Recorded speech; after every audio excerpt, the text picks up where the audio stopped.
Thank you for joining us. So, you have a new book, which I recommend to everybody. It is called it is called The New Global Possible: Rebuilding Optimism in the Age of Climate Crisis.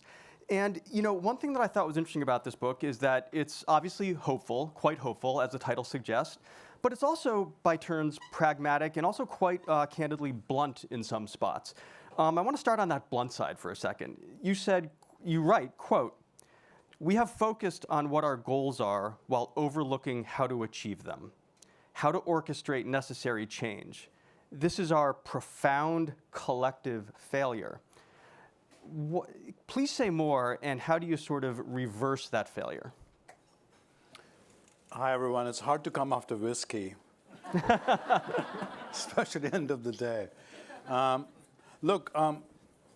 So 4.5 years back, I became CEO of WRI, and one thing I asked myself is, what is WRI's purpose and what is my purpose in this process? I ended up talking to 100 people who've been in climate. The main question I was asking, where are we in this climate movement? Where are we going? If you can remember, 4 years back, as it's now, people were kind of disappointed where we are, and we should be disappointed where we are. And in this journey, in this discussion with 100 people, I actually walked away optimistic from those conversations, and that quote, the sentence you just read out, is from that discussion. I felt, and the reason I'm optimistic, and I repeat, I think we should be disappointed where we are. I'm optimistic about the future for 3 reasons. One is, I think we are in the beginning of this transition, not in the middle or end of it. The beginning of the transition for a economy that is, cleaner, produces cleaner energy, good for nature, good for people.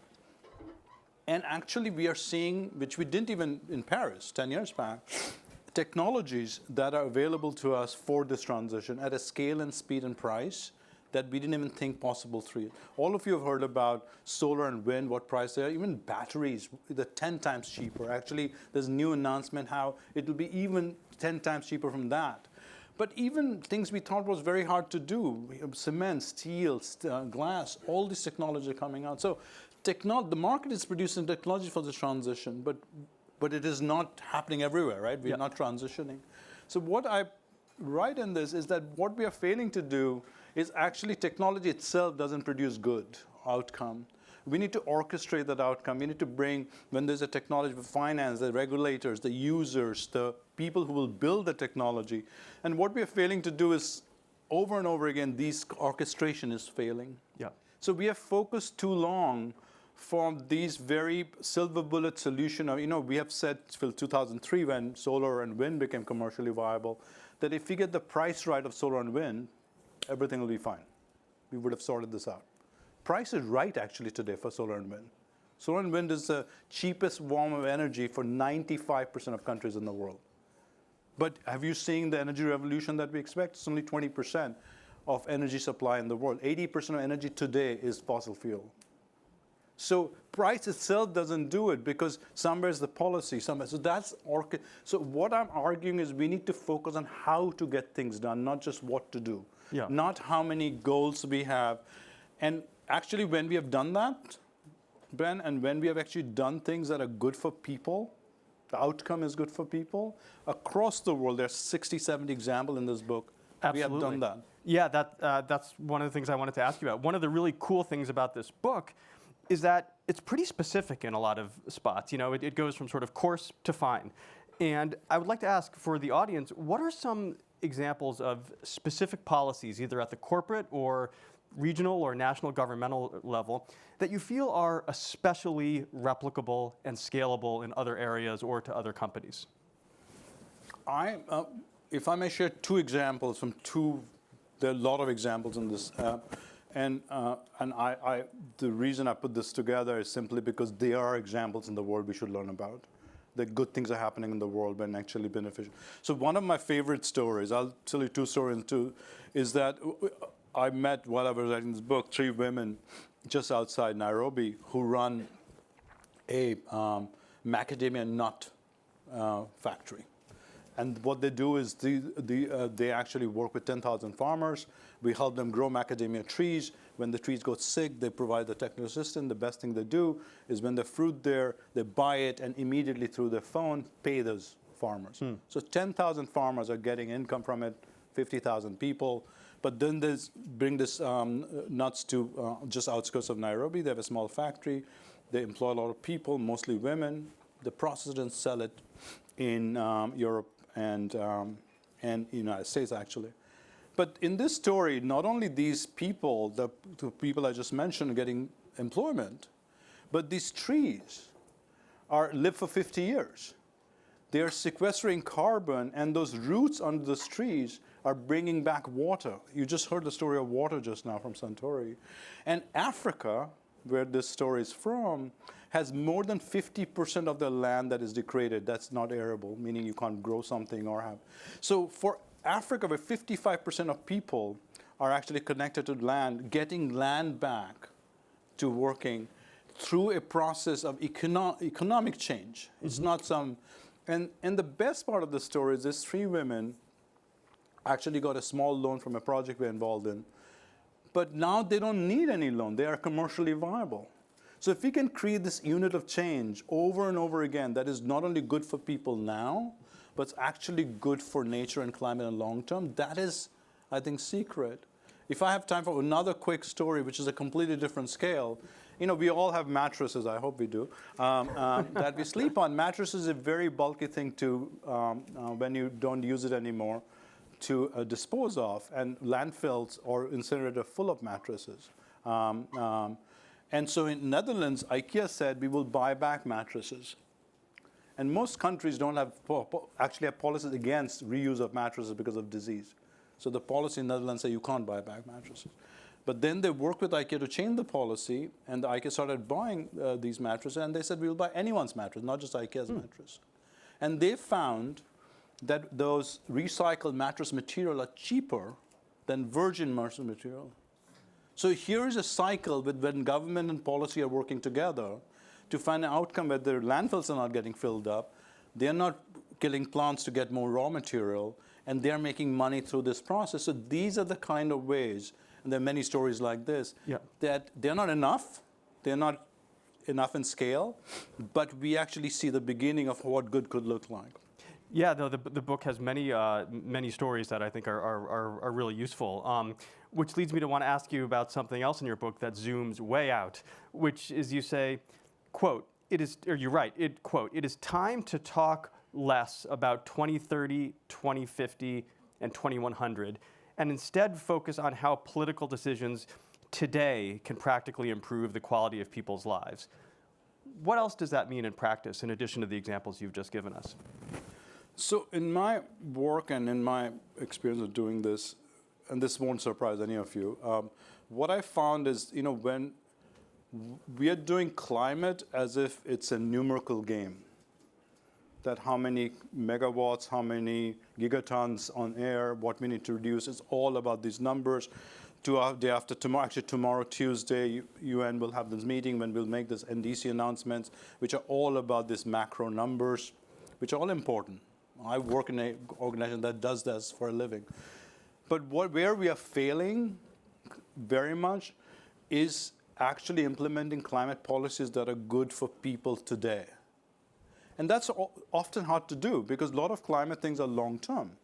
But when we fail to actually bring people with us, we are actually failing to bring the political process that needs to happen to support these policies. So they're not durable.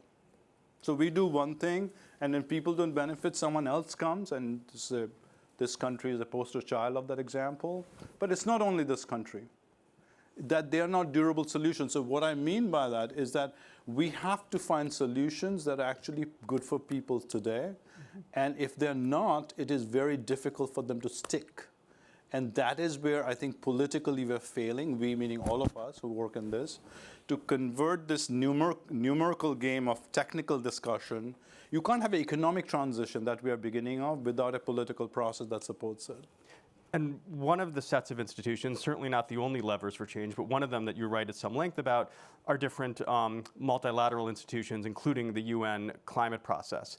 And forgive me if this is an inaccurate summary, but I would say that your view of some of these institutions is something of a mend it but don't end it approach.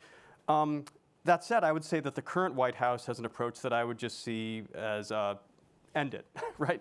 And so I guess what I'm wondering is, do you see that posture from one of the dominant political parties in the U.S. outlasting these next 3.5 years? And if so, how do you grapple with that? I mean, I feel that climate or any outcome that it doesn't have national boundaries. Climate is not the only topic, actually. You have to have a process where companies. So what happens in the United States is actually our lives here, how much air we breathe, water is dependent on what everyone else in the world is doing. So you can sign yourself out. Doesn't mean your people or economy will be protected from it. So by walking out of it, I've written about it, you're just giving other people the right to do whatever they want to do in the world. I think there's a lot been written about how the UN COP process is not perfect or not good because it hasn't solved the climate problem yet. They have had 30 of them. But it is, the climate problem is we have an economy that is 200 years old of hydrocarbons. That's the economy we have. And these 200 years has been the most successful 200 years for humans, for how many people have gotten out of poverty, how many people have been prosperous, not equally distributed. I come from India, so I'm very familiar with it's not distributed. But it has been the most prosperous, which means hydrocarbon or fossil fuel is in everything in our economy, not just in transportation, not just in energy. If you shampoo this morning, that plastic bottle was made out of some oil product. So for us to get out of that, we are just the beginning of the process. We can't just, these people who have been very successful, I'm just going to pack up and leave. We have to work with them to change the economy. So I think we should all be disappointed at how far we have come. I don't think we should be surprised that we find opposition of the incumbents at this moment. I mean, that should not surprise us. So I think we need to figure out how to work together to actually get to an outcome we want. And I think we need to speed it up. But if we did not have COP, we didn't have COP, we said COP is terrible, we will invent something exactly like COP to solve these problems. Yeah. And I just want to point out, COP has many flaws, and I write in the book all the flaws about it. But COP has one thing that is incredibly unique for the climate. It has voice for every country. And that has proven over and over again how important that is. That is also terrible because one country can stop things happening. But for vulnerable countries and poorer countries, there is no other forum in the world where there is voice. This is why, in spite of Belém being terrible and how you can't get housing, you will see so many people in Belém. Because voice is important, I think a lot more things needs to happen to COP to make it better. Accountability will be one thing. I think we should have decision making that is not unanimous. We could have a voice, but not a veto, other things like that. But if we don't have a forum for countries to come together, you will invent one, Ben.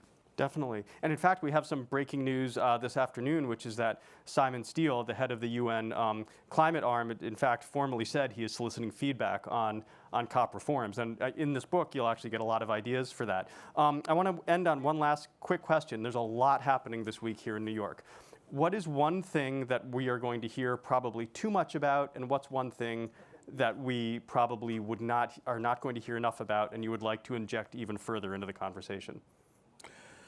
So one good news about this week that I already heard is that I and many people who work in this field were very worried no one will show up given all the terrible immigration policies of this country. But actually, this year actually it's a bigger climate week than it was last year, which is kind of counterintuitive, right? We should feel that all of us are here because we care about this thing, and it's important. I feel there'll be too many discussion about long-term goals and commitments, which are important.